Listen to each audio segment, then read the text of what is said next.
예수님을 믿는 우리 그리스도인과 믿지 않는 사람과의 가장 큰 차이점 중에 하나는 죄에 대한 관점일 겁니다.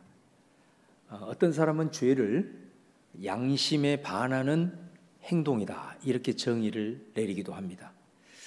어느 사회에서 구성원들이 죄에 대한 이 정도의 정의를 내릴 수 있다면 아마 그 사회는 굉장히 정의로운 사회가 될 겁니다.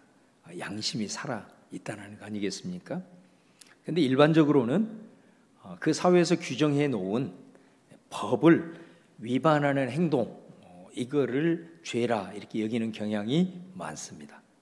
그래서 법만 지키면 된다 이렇게 생각을 하는 거죠. 여기서 비양심적인 경우는 법을 어겼음에도 불구하고 걸리지만 않으면 된다, 이런 생각을, 걸리지만 않으면 그건 죄가 아니다, 또 이렇게 생각을 하는 경우도 있습니다. 근데 우리 그리스도인들은 죄를 좀 본질적으로 접근을 하지요. 왜냐하면 성경은 우리가 태어날 때부터 죄인이라고 그렇게 규정을 하기 때문에 그렇습니다. 죄가 우리를 창조하신 하나님을 만날 수 없도록 가로막고 있고, 결국 그것으로 인해서 우리는 하나님을 만날 수 없기 때문에, 하나님과 단절되어 있기 때문에 그 삶의 결국은 영원한 죽음이죠. 왜냐하면 죄의 대가는 사망이라고 그랬으니까. 그래서 죄의 문제를 해결하는 것이 우리 인간에 있어서는 가장 본질적인 문제라고 할 수가 있습니다. 죄를 해결해야 하나님을 만날 수 있고, 그리고 죄의 결과인 죽음으로부터 우리가 벗어날 수 있고 영원한 생명을 얻을 수 있기 때문에 그렇습니다. 3장 6절에 이런 말씀이 있었어요. 그 안에 거하는 자마다 범죄하지 아니하나니 범죄하는 자마다 그를 보지 못하였고 그를 알지도 못하였느니라. 여기서 그 안에 거한다 라는 말을 어떤 말로 바꾸냐면 그를 본다, 보았다, 또 그를 잘 안다 이렇게 표현을 하죠. 그러니까 다시 말하면 우리가 그 안에 거한다라는 말은 그를 보았고 그를 안다, 그 말은 굉장히 친밀한 사귐 가운데 있다라는 그런 말씀입니다. 그러니까 그분과 사귐을 갖는 자는 범죄하지 않는다. 반대로 범죄하는 자는 그분과 사귐의 관계가 아니다, 그런 말이 되겠죠. 이 말을 들으면서도 우리는 좀 갸우뚱할 수가 있습니다. 사실 이 말씀의 의미를 우리가 잘 이해하기 위해서는 바로 그 직전에 5절 말씀을 우리가 살펴봐야 돼요. 자, 5절에 보시면 그가 우리 죄를 없애려고 나타나신 것을 너희가 아나니 그에게는 죄가 없느니라. 예수님이 이 땅에 오신 이유가 뭐냐? 죄를 없애려고 왔다라는 것입니다. 여러분, 우리 자신을 돌아볼 때 우리가 예수 그리스도를 믿고 난 후에 여러분 죄를 짓지 않습니까?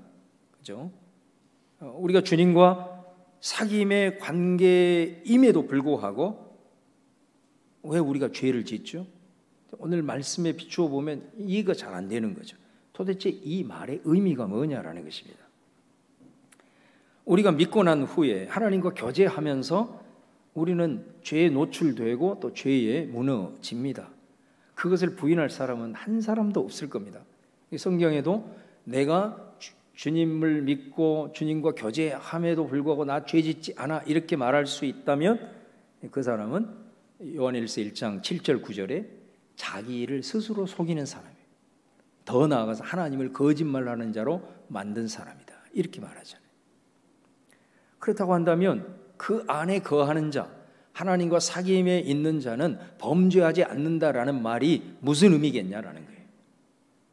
바로 그 말은 우리가 주님을 만나고 그 주님과 교제 가운데 있을 때는 우리가 죄에 노출되고 죄를 짓지만 예수님께서 우리의 죄를 없애주신다 그런 말이에요.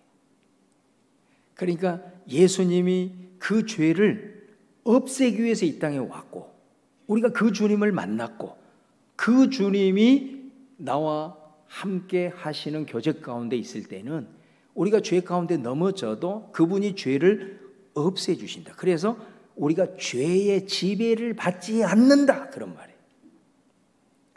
우리 오늘 봉독한 9절 말씀에도 똑같은 말씀이 또 반복돼요. 9절에 보면 하나님께로부터 난 자마다 죄를 짓지 아니하나니 이는 하나님의 씨가 그의 속에 거하며 그도 범죄하지 못하는 것은 하나님께로부터 났음이라. 하나님께로부터 났다, 우리 거듭났다라고 얘기합니다. 그러니까 우리가 예수 그리스도를 믿음으로 영적으로 다시 태어난 거잖아요. 그러니까 우리가 어떻게 거듭났냐? 방금 말씀드린 대로 예수님 믿음으로 우리 거듭났습니다. 영적으로 다시 태어난 거죠. 그렇다면 예수님을 믿음으로서 거듭난 자가 죄를 짓지 않는다, 이 말이 무슨 말이냐? 이 말을 이해하기 위해서는 바로 그 앞구절 8절 말씀을 연결을 해야 이 말씀의 의미가 제대로 해석이 된다는 거예요. 8절에 보시면 죄를 짓는 자는 마귀에게 속하나니 마귀는 처음부터 범죄함이라. 하나님의 아들이 나타나신 것은 마귀의 일을 멸하려 하심이라. 그러니까 하나님의 아들이신 예수 그리스도가 이 땅에 오신 이유가 뭐냐? 마귀의 일을 멸하기 위해서 왔다, 이 말이에요. 그러면 마귀가 하는 일이 뭐냐? 오늘 말씀해 보면 죄를 짓는 자는 마귀에게 속한다 그랬잖아요. 그러니까 이 말은 죄와 마귀가 굉장히 긴밀하게 연결되어 있다는 걸 알 수가 있어요. 다시 말하면 우리가 죄에 노출돼 죄를 지으면 반드시 그 틈을 이용해서 마귀가 들어오는 겁니다. 그래서 마귀에게 속한다는 것은 뭐냐? 우리가 죄를 지어 그 틈을 이용해서 마귀가 들어와서, 우리 죄 지은 사람들 옛날에 보면 포승줄로 묶잖아요. 그것처럼 마귀가 묶는 겁니다. 묶으면 어떻게 되죠? 묶으면 힘을 쓰지 못합니다. 그리고 묶은 자가 끌고 가는 대로 따라갈 수밖에 없는 거죠. 그 마귀가 우리가 죄를 지을 때 그 틈으로 들어와서 우리를 묶고 우리를 질질 끌고 다녀요. 그 종착역이 어디겠어요? 영원한 사망이다 말이에요. 자, 그런데 예수님이 오셨어요. 뭐 타러 왔느냐? 아까 6절에서는 죄를 없애기 위해서 예수님이 나타나셨고, 8절에서는 뭐라고 했냐? 마귀의 일을 멸하기 위해서 왔다. 그러니까 이 말은 무슨 말이냐면 예수님이 오셔서 마귀가 죄를 틈타 정죄하고 우리를 묶어서 사망으로 끌고 가려고 하는 그 일을 깨뜨리기 위해서 왔다, 이 말이에요. 그 말이 그 말. 그 수작을 박살내기 위해서 예수님이 오셨다라는 거야. 그래서 여러분, 우리가 마귀로부터 정죄당하지 않고 예수 그리스도를 믿는 하나님의 사람들은 마귀로부터 끌려다니지 않는 것입니다. 그래서 여러분, 예수 그리스도의 이름에 능력이 있는 것입니다. 예수 그리스도께서 흘리신 그 십자가의 보혈이 그래서 능력이 있는 것입니다. 예수의 이름과 피가 어떻게 내 안에 그러면 역사하느냐? 바로 요한 1서는 그걸 코이노니아다 그렇게 얘기해요. 사귐이다 그렇게 얘기한단 말이에요. 코이노니아는 주님이 내 안에, 내가 주님 안에 거하는 사귐을 말하는 거예요. 여러분, 주님이 내 안에 거하시기 때문에 우리 주님과 사귀고 있는 거잖아요. 그래서 오늘 또 와서 하나님 앞에 예배하는 거죠. 근데 이 사귐은 여러분 인격적 관계예요. 이 말이 아주 중요합니다. 자, 예를 들면 내가 하나님의 자녀가 된 것은요, 이거는 일방적 관계입니다. 다시 말해 이건 하나님의 전적인 은총이에요. 내가 어떤 자격이 있어서 구원받은 게 아니에요. 죄로 인해 막혀졌던 하나님과의 관계를 회복하기 위해서 예수님께서 그 모든 일들을 다 이루셨어요. 하나님과 우리가 소통할 수 있도록 예수님께서, 그분이 다 하신 거지 우리가 뭐 한 게 뭐가 있어요? 없어요. 그래서 예수님께서 그 모든 일을 이루셨으므로 우리는 그 예수를 마음으로 믿고 내 입술로 고백을 하면 우리는 구원을 받게 돼요. 일방적인 은총의 결과예요. 그리고 우리는 하나님의 자녀가 됩니다. 하나님의 자녀가 되면 그분이 내 안에, 내가 그분 안에 거하는 사귐이 시작이 됩니다. 예수님을 통해서 하나님을 만났기 때문에 그 한 번으로 끝나는 게 아니라 그 이후로 계속 이제 주님과 코이노니아가 이루어지는 거예요. 그래서 구원을 받은 것은 하나님의 일방적인 은혜, 이건 관계로 얘기하면 일방적 관계인 거예요.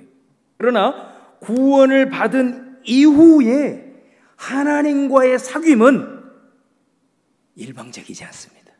이거를 하셔야 돼요. 그 하나님과 구원받은 이후에 사귐은 뭐라고요? 인격적 관계란 말이에요. 인격적 관계. 이게 왜 중요하냐면 우리가 구원받은 이후에 어떤 사람은 삶에서 이 땅을 살아가면서 많은 열매를 맺습니다. 바로 이 이유 때문에 그렇습니다. 하나님께 은혜를 받고 또 하나님의 은혜를 깨닫고 그분께 이 사람이 인격적으로 반응을 하는 겁니다. 말씀을 들었을 때 순종함으로 반응합니다. 이게 인격이에요. 우리가 하나님 앞에 어떤 은혜를 깨달았으면 감사로 반응합니다. 이게 인격입니다. 그러면 어떻게 되느냐? 하나님이 우리의 삶에 풍성한 열매를 맺게 해주십니다. 열매는 절대로 우리가 맺지 못합니다. 열매는 맺히는 것입니다. 그 주어가 하나님이세요. 그러니까 구원받은 이후에 우리들의 삶에 풍성한 열매는 인격적 관계로 이루어지는 것입니다. 하나님께서 내게 은혜를 베풀 때 그 은혜에 대한 반응이 나오는, 이게 인격적 관계예요. 사귐은 그렇게 이루어지는 거예요. 반면에 구원받은 이후에 어떤 사람은 열매가 적어, 열매가 없는 사람도 있을 수 있어요. 그 이유는 뭐냐? 인격적 반응이 없기 때문에 그렇습니다. 하나님이 말씀을 해도 그 말씀을 흘려버립니다. 반응을 안 한 거거든요. 이게 인격적 관계가 아닌 거예요. 이거는 믿음으로 도전을 해도 자기 생각과 고집을 앞세워가지고 하나님의 뜻을 무시해버립니다. 여러분, 열매는 맺히는 거예요. 하나님이 맺게 하시는 거예요. 작지만 믿음으로 순종함으로 반응하는 이 인격적인 관계를 통해서 하나님이 역사를 하시는 거예요. 중요한 것은 뭐냐면 하나님과 나 사이의 인격적 관계의 출발이 뭐냐? 오늘 본문의 말씀에 출발, 그것은 뭐냐면 회개입니다. 이게 출발입니다. 우리가 죽는 순간까지 죄로부터 자유로울 수 없어요. 왜? 성경에서 말하는 죄의 기준은 마음의 동기까지 살핀다 그랬어요. 하루에도 우리가 생각으로 내 마음으로 지은 죄가 사실 많거든요. 그러니까 여러분들이 하루의 삶을 마감하면서 하나님 앞에 분주한 삶을 내려놓고 잠시 동안이라도 하나님 앞에 기도하며 나갈 때 아마 그날 하루에 지은 어떤 내 행동 혹은 또 내 입술의 범죄 이 정도는 바로 생각날 수가 있을 겁니다. 그런데 마음으로 지은 죄는요, 생각으로 지은 죄는요, 100가지를 지었다면 한두 가지밖에 의식 못합니다. 생각나지도 않습니다. 근데 성경은 죄에 대한 기준을 얘기하면서 우리의 마음의 중심, 동기까지 얘기를 하는 거잖아요.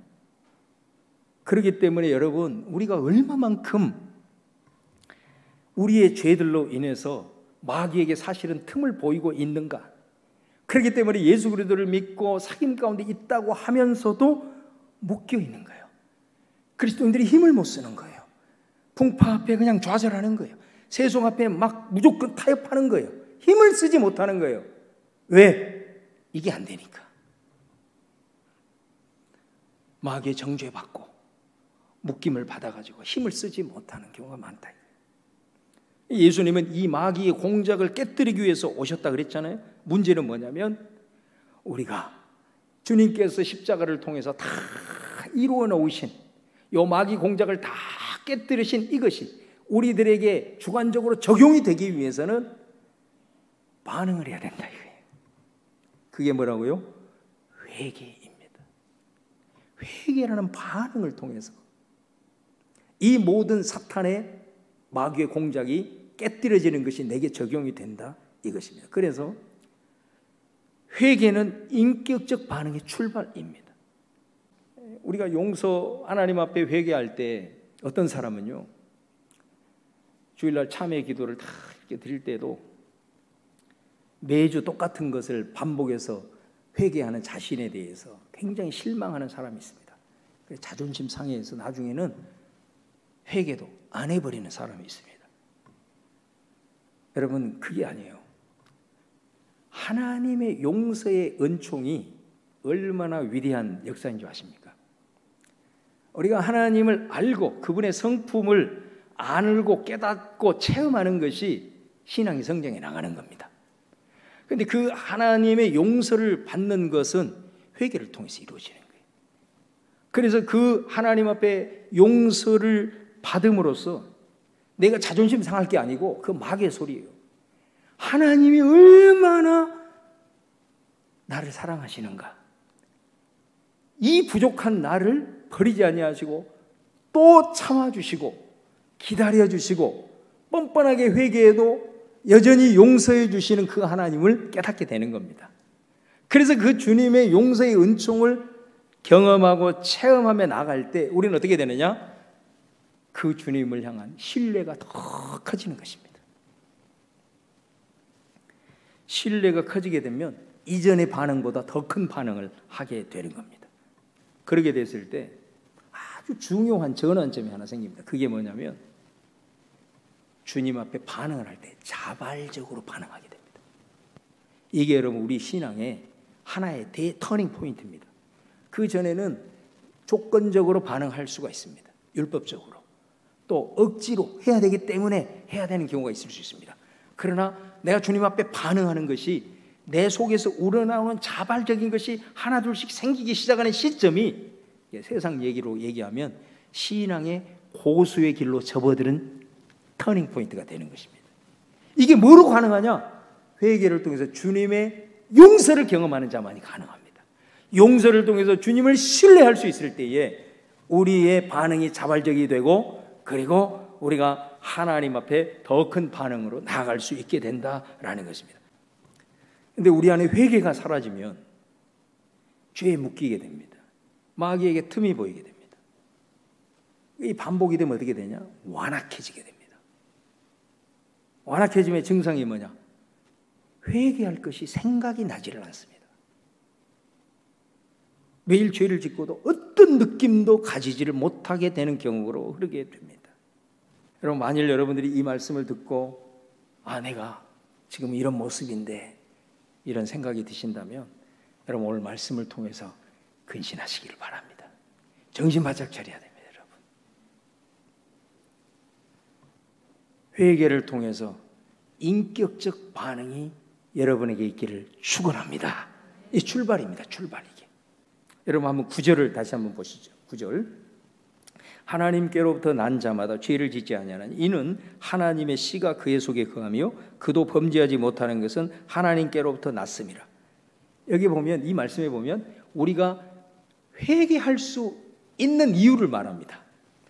우리가 왜 회개할 수 있느냐? 오늘 말은 하나님의 씨가 우리 안에 거하기 때문이다 이렇게 얘기합니다.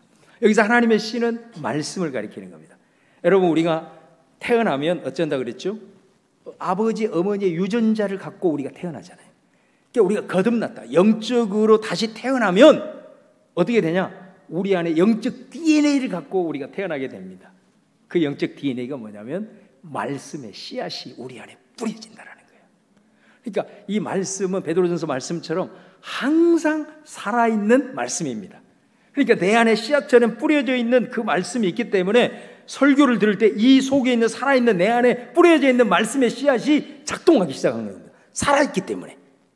그 설교를 듣게 되면 그 말씀, 내가 개인적으로 묵상하게 되면 내 안에 있는 살아있는 말씀의 씨앗이 작동하게 되고 또 그 말씀을 통해서 성령이 내 안에 감동해서 내 자신을 보게 되고 내 자신을 비추어 보게 되므로 하나님 앞에 엎드리게 되고 내가 하나님 앞에 연약한 것이 뭔지 무너진 것이 뭔지 그래서 하나님 앞에 회개할 수 있게 되는 겁니다. 말씀의 영적 DNA가 우리 안에 뿌려졌기 때문에 우리는 회개할 수가 있는 겁니다. 할렐루야. 예, 그렇죠. 우리가 하나님 앞에 회개할 때 꼭 기억하십시오. 그거는 반드시 하나님의 용서로 이어진다는 사실. 하나님의 용서를 통해서 우리는 하나님이 정말로 좋으신 분이라는 거, 이게 지식이 아니라 내 가슴으로 그리고 내 삶으로 그것을 경험하게 되고 체험하게 되고 그분이 나를 향한 인자하심이 영원토록 변하지 않는다는 것을 깨닫게 되고 체험을 하게 되는 거예요. 이 하나님의 용서의 결국은 은혜가 그 하나님의 성품을 깊이 체험하게 되고 깨닫게 됨으로 말미암아서 결국은 어떻게 되느냐? 내 삶에 열매가 나타나게 되는 거예요. 아까 말씀드렸잖아요. 인격적 반응을 할 때 열매를 맺게 하신다. 그럼 그 열매가 뭐냐? 자, 오늘 요한일서는 그 중에 한 가지를 말씀해요. 근데 이게 어떻게 보면 성경의 아주 가장 중요한 열매입니다. 요한일서 3장 오늘 봉독한 10절 11절에 보시면 이러므로 하나님의 자녀들과 마귀의 자녀들이 드러나나니 무릇 의를 행하는 자나 아니하는 자나 또 그 형제를 사랑하지 아니하는 자는 하나님께 속하지 아니하니라. 우리는 서로 사랑할지니 이는 너희가 처음부터 들은 소식이라. 하나님의 자녀들과 마귀의 자녀들이 결국은 처음에는 모르는데 이게 나무로 쭉쭉쭉쭉 자라게 되면 결국은 드러나게 된다는 거예요. 열매를 보면 알 수가 있다라는 거예요. 그럼 여기서 열매가 뭐냐? 오늘 말씀에 뭐라고 얘기해요? 의의 열매와 형제 사랑의 열매다 이렇게 얘기를 합니다. 제가 누누이 강조했듯이 의는 관계 개념이라고 그랬잖아요. 하나님 앞에 좋은 관계를 맺고 있는 사람은 어떤 사람일까요? 회개하는 사람입니다. 여러분, 관계가 좋지 않는 사람이 계속 사귐을 가질 수 있을까요? 그럴 수가 없습니다.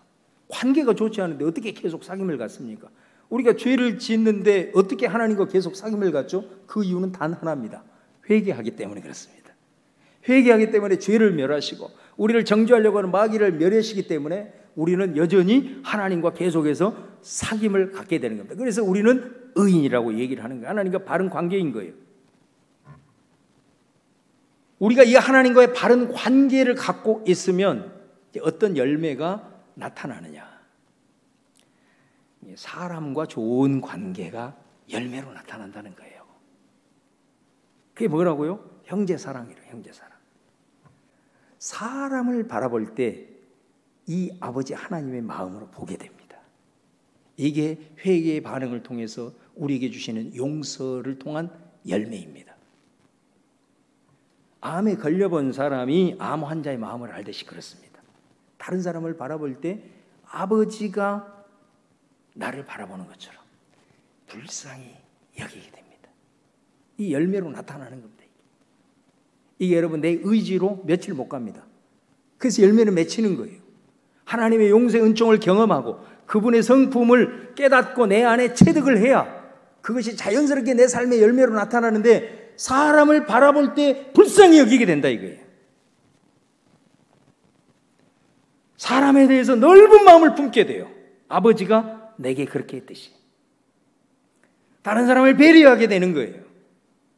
회개하지 않으면 어떻게 될까요? 하나님의 용서의 은총을 경험할 길이 없습니다. 하나님의 사랑, 하나님의 자비 경험할 수 있겠습니까? 못해요. 반대로 끊임없이 마귀의 정죄를 받습니다. 묶임을 받습니다. 마귀의 정죄를 받으니까 어떤 열매를 맺게 될까요? 육체의 열매를 맺게 되는 거예요. 그 육체의 열매가 뭘까요? 다른 사람을 정죄하는 걸 좋아합니다. 이간질하는 걸 좋아합니다. 다른 사람을 바라볼 때 자꾸 흠을 찾으려고 합니다. 불쌍히 여기는 마음이 아니라 자꾸 조건적으로 대하려고 하는 것입니다. 내가 이렇게 살지 말아야지. 안 돼요, 여러분. 절대로 안 됩니다. 작심삼일이에요. 회개의 반응을 하십시오. 여러분, 오늘 본문에 가인이라는 사람이 나오죠. 3장 12절에 보면은 가인같이 하지 말아라. 그는 악한 자에게 속하며 그 아우를 죽였으니 어떤 이유로 죽였느냐? 자기의 행위는 악하고 그의 아우의 행위는 의로움이라. 가인이 자기 친동생 아벨을 쳐서 죽였다는 거 아닙니까? 그럼 죽인 이유가 뭐냐? 오늘 말씀에 자신의 행위는 악하고 아벨의 행위는 의롭기 때문이다. 자, 이 말씀이 창세기 4장으로 가보면 어떤 말이냐면 자기가 드리는 예배는 하나님이 받지를 않아. 근데 아벨이 드리는 예배는 하나님이 받으신 거예요. 이것 때문에 시기질투 생기고, 이것 때문에 그 시기질투가 증오가 되고, 그 증오가 결국 사람을 죽이는 살인으로 이어지는 거거든요. 왜 하나님이 가인의 예배를 안 받았을까요? 성경에 보면 가인과 그의 제물은 받지 않으셨으나 아벨과 그의 제물은 받으셨다, 이렇게 돼 있어요. 우리는 제물에 주의를 기울이거든요. 아니에요. 제물이 중요한 게 아니라 그 앞에 가인과, 이게 중요한 거예요. 이 가인이라는 말은 무슨 말이냐면 하나님이 그 예배를 받으실 때 가인 그 삶을 받지 않으셨다, 그 말이에요. 그게 핵심이에요, 거기에서. 그러면 가인의 삶은 어떤 삶이었다는 거예요? 죄의 삶이었다는 거지. 그러면 아벨은 어땠을까요? 아벨은 그러면 삶 속에서도 가정 안에서 삶을 살아갈 때 죄를 전혀 안 지었을까요? 아벨도 똑같이 죄를 지었을 겁니다. 그런데 왜 그의 삶은 받지 않으시고 아벨의 삶은 받았을까요? 결국 그 예배의 핵심은 회개에 있었다는 것입니다. 아벨은 그 제사를 통해서 자신의 삶을 내어놓고 회개했다는 것이고, 가인은 그 제물을, 희생제사를 드리면서도 마음으로 하나님 앞에 자신의 삶을 회개하지 않았다는 이 결론인 것이죠. 그렇기 때문에 그의 삶은 계속해서 죄에게 틈을 보이게 되고, 마귀가 속박되고 완악해지고, 죄는 커지고, 결국은 형제도 자신도 사망의 길로 이르렀던 것을 보게 됩니다. 여러분, 회개로 반응하시기를 다시 한번 주님의 이름으로 축원합니다. 회개를 해야 마귀의 모든 공작이 박살이 나는 겁니다. 우리를 묶였던 것이 풀리게 되는 겁니다. 회개해야 용서의 은총이 경험이 되어지고, 용서를 통해서 하나님의 성품을 더 깊이 알아가고, 그것을 통해서 하나님이 내 삶에 이루시는 열매가 맺히게 되는 것입니다. 그렇게 될 때에 그 열매가 뭐냐? 아버지의 마음으로 형제를 바라보는 형제 사랑으로 이어지게 된다라는 거죠. 저와 여러분이 오늘 말씀 앞에 다시 한번 하나님 앞에 반응하리라. 일방적인 은총으로 구원받았으니 이제는 내가 그분과의 인격적 관계로 거듭나리라. 이 마음을 가지고 나아갈 때 앞으로 여러분의 삶은 180도 달라질 수 있고, 지금까지 묶여서 시름시름했지만 이제는 여러분의 삶에 수많은 열매들이 구석구석에서 맺히는 그런 역사가 여러분의 삶에 나타날 것입니다. 그걸 믿음으로 오늘 주의 말씀을 취하는 여러분 되기를 주님의 이름으로 축원합니다.